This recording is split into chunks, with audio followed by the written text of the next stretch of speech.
ரொம்ப நாள் ஆச்சுல நம்ம தனியா டிராவல் பண்ணி. என்ன பண்றது, உங்களெல்லாம் வெளியில கூட்டு போன ஆசையா தான் இருக்கு. என் நிலைமை சரியில்லையே. நீ கவலைப்படாத, பிரச்சனையெல்லாம் முடியட்டும். நம்ம நல்லா ஒரு நல்ல லைஃப் ஸ்டைல் அமைச்சுக்கிட்டு அமைதியா உட்காந்துடலாம். வாவ், வியூ எவ்வளவு அழகா இருக்கு. நல்லா தான் இருக்கும். ஏய், நல்லா இருக்குல்லடி. சரி, உங்க அம்மா என்ன சொன்னாங்க? எப்பயும் போலதான். என் 2 மகள்களை பாரு. உன் பொண்டாட்டியெல்லாம் நீ பார்க்கக்கூடாது, உன் பிள்ளைய திரும்பி கூட பார்க்கக்கூடாது, உங்களை சுத்தமா உங்க சைடே வரக்கூடாது. அதுக்கு என்னென்ன செய்யணுமோ எல்லாமே செய்யறாங்க. ப்ளீஸ் என்ன தனியா கூட்டு போங்களேன். கொஞ்சம் நேரம் நல்லா ஆகட்டும், கண்டிப்பா கூட்டு போறேன். பாப்பாக்காகவும் உனக்காகவும் தான் இனிமே வாழணும்னு முடிவு எடுத்துட்டேன். போதும், இவ்வளோ நாள் சிலரை பார்த்து அவங்க கிட்ட ஏமாற்றத்தை அனுபவிச்சதுக்கு. அவங்க எல்லாரும் ஒன்னா சந்தோஷமா தான் இருக்காங்க. ஆனா அவங்களுக்காக உழைச்சு நான் குடும்பம் இல்லாம இப்ப இங்க உட்காந்துருக்கேன். கல்யாணம் ஆகி 4 வருஷம் ஆகுது, இன்னும் பேச்சுலர் கூட பேச்சுலரா இருக்கேன். சரி விடுங்க, மேல இருக்கவன் என்ன விதிச்சிருக்கானோ அதானே நடக்கும். இனிமேலாவது உங்களுக்காக உழைக்கணும்னு முடிவு எடுத்திருக்கேன். யாருக்கோ உழைச்சிட்டேன். இப்ப இந்த வயசுல உங்களுக்காக உழைக்க போறேன்.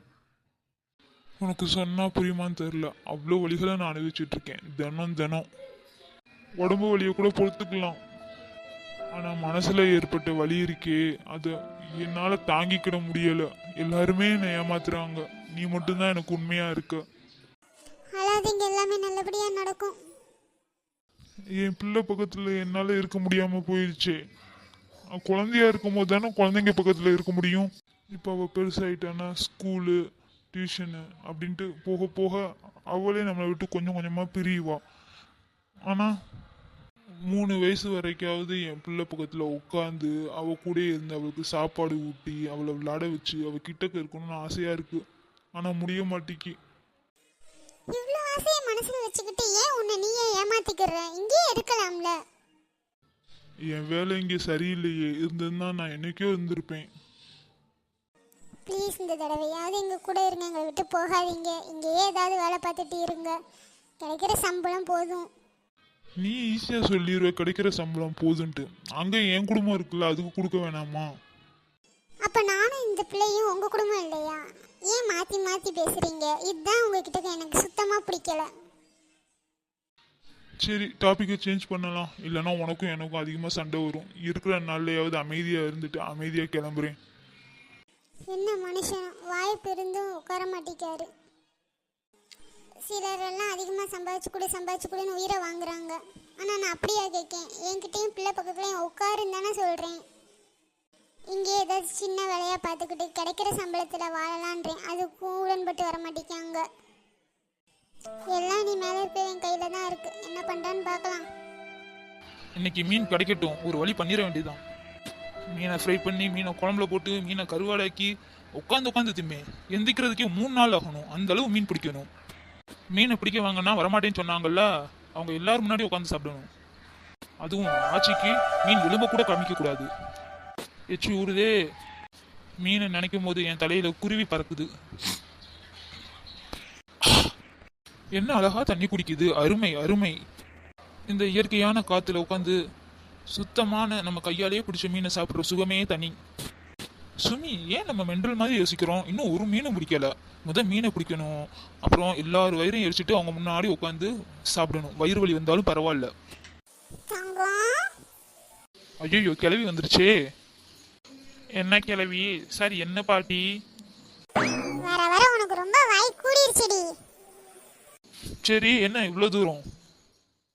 பாட்டிக்கு 2 துண்டு மீன். இங்கே பாரு பாட்டி, பழக்க வழக்கம்லாம் வாசலோட தான், புரியுதா? வீட்டுக்கு வந்து இந்த மீனை கேட்கறது, மீன் குழம்பை கேட்கறது, இந்த வேலையெல்லாம் வச்சுக்கிட கூடாது.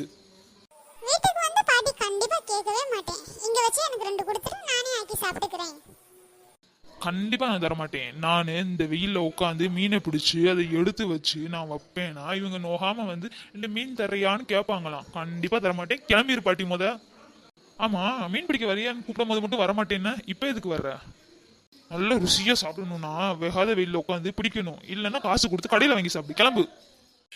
நான் உன் பாட்டிடி, ஒரு துண்டு மீன் கொடுத்தா என்ன குறைஞ்சு போயிடுமா? இங்கே பாரு பாட்டி, சாப்பாட்டு விஷயத்துலலாம் நீ வேற நான் வேற, அவ்வளோதான். அம்மாடியோ, ஆத்தா எங்கன்னு வந்திருக்கா இவ.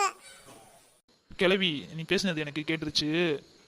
ஓ, வர பர்ஃபார்மன்ஸ் பண்ணாத. நான் எங்கள் அம்மா மாதிரி தானே இருக்கேன், உன்ன மாதிரி இல்லையே. ஏன் பாட்டி, நான் கேள்விப்பட்டிருக்கேன். எங்கள் அம்மாவை கல்யாணம் பண்ணி வந்த புதுசில் நீயும் உன் மகளும் சேர்ந்து அவ்வளோ குடும்பப்படுத்திருக்கீங்க, சாப்பாடு கூட தராம. அடி, அது என்னைக்கோ நடந்ததுடி. இப்ப நான் திருந்திட்டேன்டி. உன் அத்தையும் திருந்திட்டாள்டி. சத்தியமா நம்புடி. ஓ அப்படியா, இரு வரேன், ஒரு நிமிஷம் பொறுத்துட்டு. இப்போ சொல்லு பாட்டி, நீ கண்டிப்பா திருந்திட்டீல, சத்தியமா திருந்திட்டீல. ஆமாடி, நீ எங்க வேணா என்ன கூட்டு போய் சத்தியம் கேளு. நான் டபா டபா டபா டபான்னு எல்லா இடத்துலயும் அடுத்தடுத்து வரிசையா சத்தியம் பண்ணிக்கிட்டே போறேன். சத்தியம் பண்ணிட்டே போறேன்னு சொல்லாத, போய் சொல்லிக்கிட்டே போவேன்னு சொல்லு. சரி, அது இருக்கட்டும். எனக்கு ஒரு விஷயம் தெரியுமா பாட்டி? என்னடி அது? புதுசா ஏதோ பொடி வச்சு பேசுற? அது ஒன்றும் இல்லை பாட்டி. இப்போ நம்ம வீட்டில் ஒரு விஷயம் நடந்துட்டு இருக்கு. உனக்கு தெரியுமா தெரியலையான்னு தெரியல. அம்மாவும் உன்கிட்ட சொன்னாலான்னு தெரியல, அதான் உன்கிட்ட கேட்டேன். அடி, எனக்கு தெரியாம உன் வீட்ல ஒரு அணு கூட அசையாது, ஒரு விளக்கமாறு கூட கூட்டாது வீட்டை. ஞாபகம் வச்சுக்கோ. சொல்லு என்ன விஷயம்னு. உட்காந்து கேட்டுட்டு தான் போறேனே. அப்பா அம்மாக்கு தங்க வளையல் வாங்கி கொடுத்துருக்காராம், அதுவும் 2 பவுனா. அடியாத்தி, எப்படி இது நடந்துச்சு? ஓ அப்படி வரையா? நேற்று காலையில தான் பாட்டி. படுபாவி பையன் பொண்டாட்டிக்கு வளையல் வாங்கி கொடுத்துருக்கான். ஆனா என்கிட்ட ஒரு வார்த்தையும் சொல்லல. சரி, சொல்லலாட்டியும் பரவாயில்ல, அதை வாங்கிட்டு வந்து எனக்கு கொடுக்க வேண்டியது தானே. நேரா அடிச்சாவது வாங்காம விட மாட்டேன்.